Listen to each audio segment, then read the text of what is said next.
Let's get back to the electronic part of the game. And we have Greg Ledbetter from PS Engineering, who is the CEO since Mark's kind of stepping back and living life and so forth and so on. And about bloody time, he's been at this for a long time. He sure has, and I appreciate he puts the faith into me to help lead the company. Mark's not going anywhere. Mark's still the president and founder, and he's helping me adjust to the new position. So I really appreciate that. Well, it's quite a responsibility, and you're following a good lead. So there you go. That's a fact. So what's new at PS Engineering? Let's get to the good stuff. So what's new at PS Engineering? So on Tuesday, Peter Campbell, our VP of Engineering, did our MPI, and we've come out with a new business aviation audio system called the PAC-37. So the PAC-37 is designed to be a plug-and-play replacement to the old Baker 1045 systems. So the ones that were very commonly used in Gulfstreams, Falcon Jets, and Bombardiers. It allows you to unplug the audio system and plug in a new digital system, which gets packed full of functionality for the aircraft. Excellent. Yep. Some of the new functions on it that we've added, it is a fully intercom station stereo with IntelliVox and auto squelch. It has 6 COM ports, 10 switched inputs. It also has the ability to have HRTF, which is our dimensional sound. Also, if you want to wire the headsets to stereo, we have a separate connector that comes out of the system. The old Baker systems were all mono, so you couldn't add the stereo to it, but this one you can. It also has the support for the A&R power headsets. So if you want to connect a Bose to it, we actually provide the power for the Bose headset. Okay. It has Bluetooth, so you can pair your phone up, stream audio, also make phone calls from the audio system. You can install it as a single box, dual box, or up to 3 control heads can be installed in the aircraft.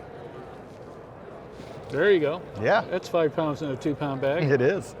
It is. And as you notice, the front of it, we try to keep the functionality and the looks the same, so the pilots don't have to be retrained on the operation of the audio system. We want to make it as simple as possible. The main thing is the avionics time.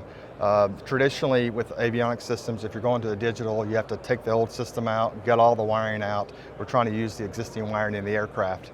The nice part about this PAC-37, it does currently support the 61 pin, but we are coming out with other versions for a 71, 74, 79, depending on what the aircraft is. So all the customer has to do is reach out to PS Engineering. We'll ask a few questions, and we'll try to come up with a plan for their aircraft. Well, there you go. How long have you been working on this project? It started probably 8 months ago. We just received TSO on it on January 31st. We have sent a few systems out for testing in the field, getting some great feedback, and we should be able to ship it probably middle to the end of April. That's the goal. Outstanding. Beautiful looking box. Yeah, it is. It really is. More important, it's all about form factor, because boy, having to redo anything on a panel, especially when you start getting into biz jets, that's a bear. That's serious money. Yep, and we have we came out with a digital platform on the PAC-45 series for that, but we kind of wanted to grow with that and be able to have a plug-and-play replacement. Also, on Tuesday, Peter released the release of the CTL-G COM expander. So the COM expander, which will be shipping probably third quarter of this year, it allows you to keep the factory audio system as is, and you'll be able to add tactical radios to the factory audio system. Okay. So traditionally, with some of these special mission aircraft, they go in and they pull out everything in the factory, put in and rewire everything. We know how labor intensive that is and the cost of that. So the COM expander will be able to add a FM, you can have up to 6 FM comms to it. It'll have an intercom station, and it ties into the existing audio system of the aircraft. You can also add a cabin location. So if you have, for law enforcement, if you have 2 pilots and then a TFO in the back, you'll be able to have a station in the back for him too. Boy, thought of everything. Yeah. Outstanding. Yeah. It's going to be a small package. It's going to be 1.13 inches tall. It'll also support USB charging port. It'll have a HRTF dimensional sound. It'll have 4 unswitched inputs and some other audio functionality. Well, these are new directions, or at least new emphasis would probably be a better word for it, for PS Engineering. You guys have done such great work in GA. Of course, GA is crazy competitive, crazy period, and of course the rip-off and duplicate factor out there is not to be denied. Yeah. So pushing into these other markets is one way to guarantee the health of the company. How is that part of the community responding? Well, I think a lot of this, what pushed us to doing some other things is our customers. They were reaching out, wanting us, saying, hey, we've used your products for years in general aviation and other platforms. Can you do this? And so that it started back in 2017 with the PAC 45 series, and it just keeps growing from here. What originally started the PAC 37 was a couple of OEMs saying, hey, we have these legacy aircraft and we want an opportunity to be able to replace the audio system. So that got the wheels of motion going, and here we are. So the R&D process in the company has to be interesting, and of course now, especially since you've had some critical people retire and head on out. So training, planning, researching, and so forth has to be just a bear these days. How are you handling it? Well, we have a great staff. I mean, we got a great engineering team. Mark has put together, I can't imagine a really better team for avionics manufacturing that you could have. So pretty much the staff have 20 or 30 years of experience. He gives us all good guidance. He gives us free rein to do research and development. We've got a lot of avionics shops and MROs that have come out and helped us when we ask. They will give us as much information as possible about an airframe, and so we follow up with that, and then that's kind of how we go. So I mean, we're not scared to try new projects and do new things. Our GA is still going well. This just kind of adds on to what we do. Excellent. Well, special missions, that covers a variety of sins, and almost every single installation is going to have its own unique requirements and aspects. So at this point, you're going to be taking on something of a custom shop attitude about a lot of these installations. We do. That's a lot of work. How do you handle it? It's really not. We actually have, on our website, we have the ability to go through, we have a questionnaire. Okay. So we send the questionnaire to either the avionics shop or the customer. It asks about 20 or 30 basic questions about the audio system, what they need it to do, and then we just follow their direction. And then from there, we have custom decaling that we send them a drawing on. They just fill out what they want. We copy it. We have a built-in laser machine at the factory, and we just made it up what they have. So it's not that, it hasn't been that bad. And we primarily deal with law enforcement, EMS, and forestry, and we pretty much know now what each division requires for their audio system. So we pretty much, if it's an EMS or law enforcement, they want NVG. If it's law enforcement, they prefer simulcast and transmit relay. If it's EMS, it's going to be two controllers. So we've learned a lot over the years of what basic installation of each one of these aircraft are, and so we have a pretty good understanding before it ever gets started. I'll bet it's got to be educational. Those communities, especially mission communities, have really intriguing people in it, because it's not a run-of-the-mill job. Right. The requirements are intense. They are.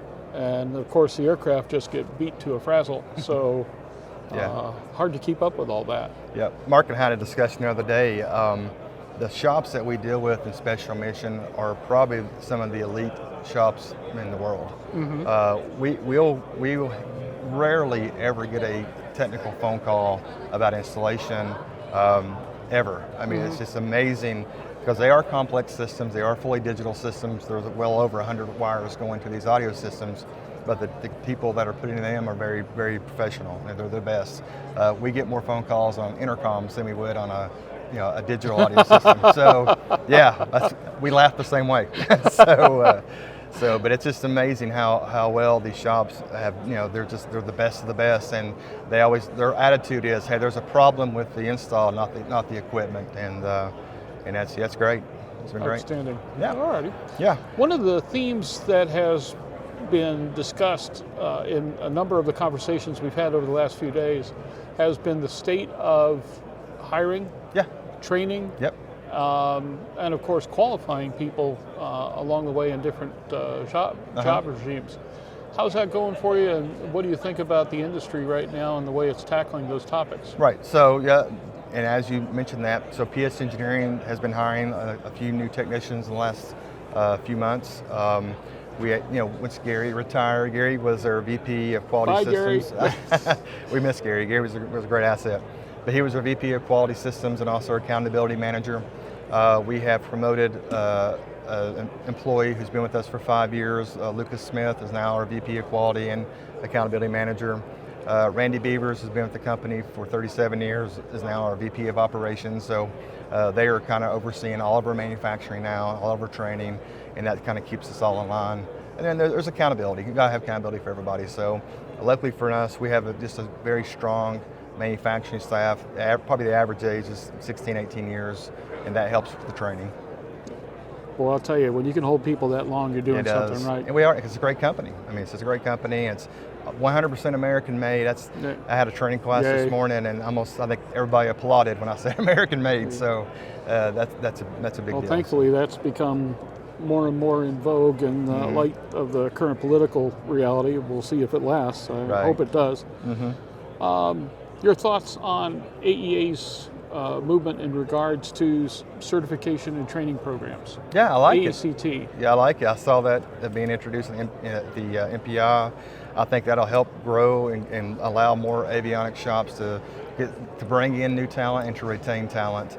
That's always a concern. I mean, a lot of these avionics shops, the owners and the head techs are aging out, and we've got to bring some new blood in, so that is important. Well, it's been a constant theme here. Everybody's having issues hiring.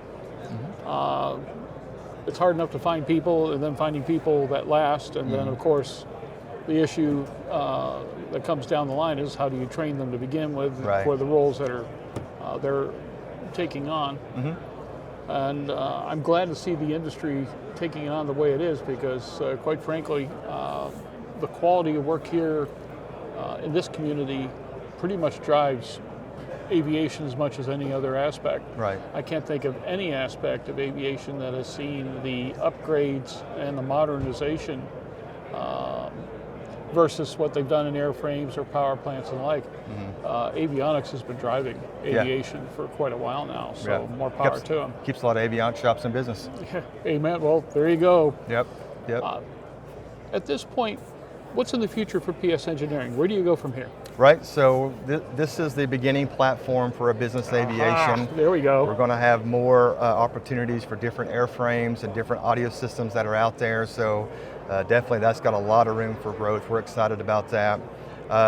Also during our MPI, we've added some new capability to our Hub 50, our Hub 50 digital audio system, which is an iPhone app controlled audio system. We came out with an EMS version.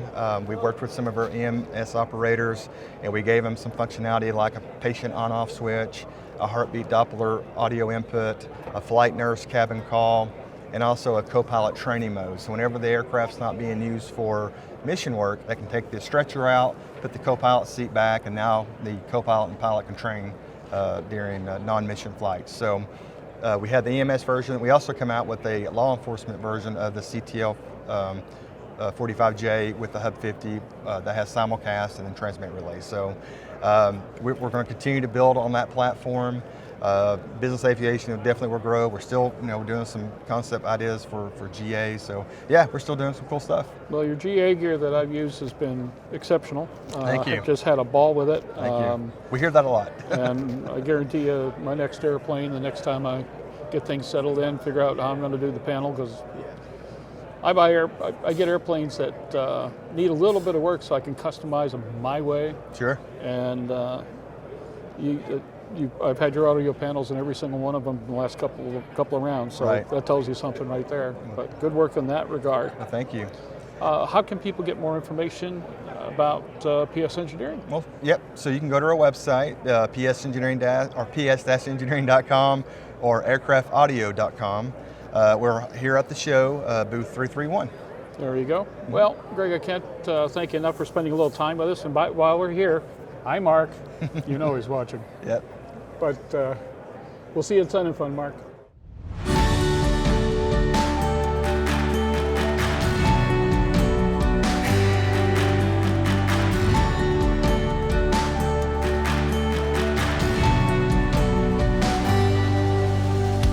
Aero-News Network's coverage of the 68th Annual AEA International Convention and Trade Show, live from Phoenix, Arizona, is brought to you in part by the following sponsors. The future of USB charging power has arrived. Introducing new, ultra-fast charging TA360 USB chargers.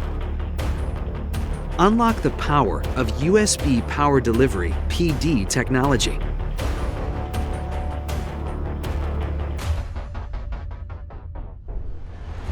Max power.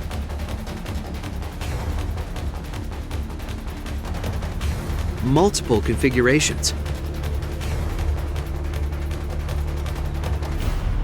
In-seat cabin, cockpit, and galley USB power. And a direct upgrade for all TrueBlue Power USB chargers, compatible with any USB electronic device. Easy to install. Backed by the best. TrueBlue Power, the USB experts.